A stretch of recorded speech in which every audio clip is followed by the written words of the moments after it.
A candidate who claims he lives in a boarded-up house. Others who haven't paid their taxes. Those are just some of the dozens of candidates running for elected office in St. Louis. So who's checking to make sure the candidates qualify? News 4 investigator Lauren Traeger takes that question to the city.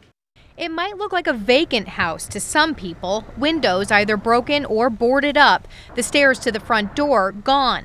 Debris and vegetation make it difficult to get close. Yet this is the home aldermanic candidate Jeffrey Hill cited as his residence. The activist, who's been seen at protests and court proceedings openly carrying weapons, is running for the 18th ward in the upcoming March primary. If you're going to represent the people, then you should be in the area of which, you live and represent. St. Louis Collector of Revenue Greg Daly says he noticed something last election cycle. His opponent, he says, did not live in the city, making her ineligible to run.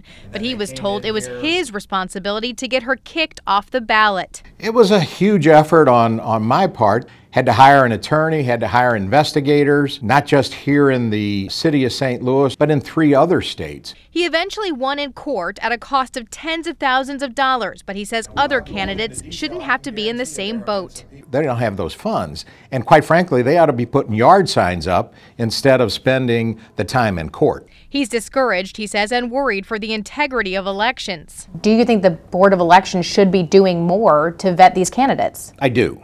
I think the Board of Election, I think it's their responsibility both to the voter and to the candidates. There really isn't in terms of legality. We don't really have the legal authority. So we sat down with Gary Stoff, Republican director of the City Board of Elections. Correct. He says often their hands are tied. The primary responsibility is on the candidate. Stoff says that when a candidate files for office, they take a formal oath, swearing they meet the basic qualifications.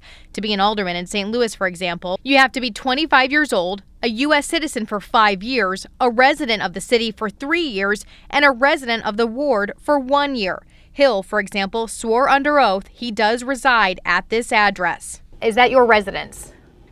Yes, that is my residence. That is a house that I own. I've owned it for a few years now. I've been in the process of rehabbing it. Hill spoke with us via FaceTime. He says despite the fact the home does not have electricity or fully functioning plumbing, he says he has stayed there. Many nights. I've spent many nights there. I haven't been there the past couple of weeks because it's been really cold out.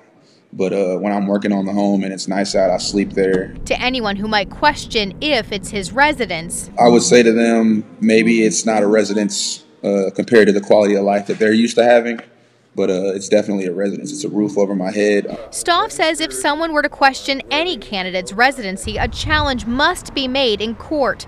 Residency, he says, can be a tricky thing to determine. So for somebody who might say it should be the Board of Elections' responsibility, you're saying it's not?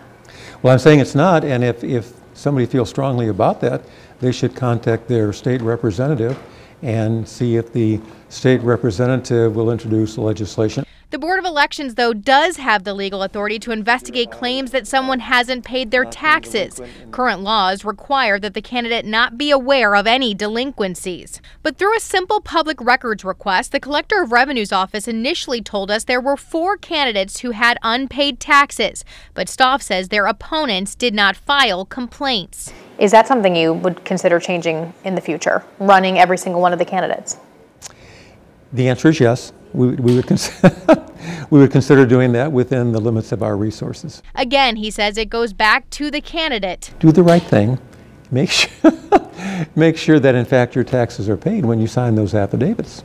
You want people with integrity, people with qualifications that represent you. But Daly says something must change to better check the eligibility of candidates. Someone has to take the bull by the horns here. Or the backbone of our democracy, he says, is at risk.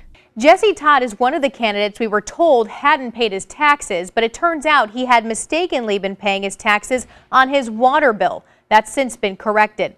Elmer Odie, Leroy Carter, and Robert Dillard all made full or partial tax payments after we contacted them about the issue.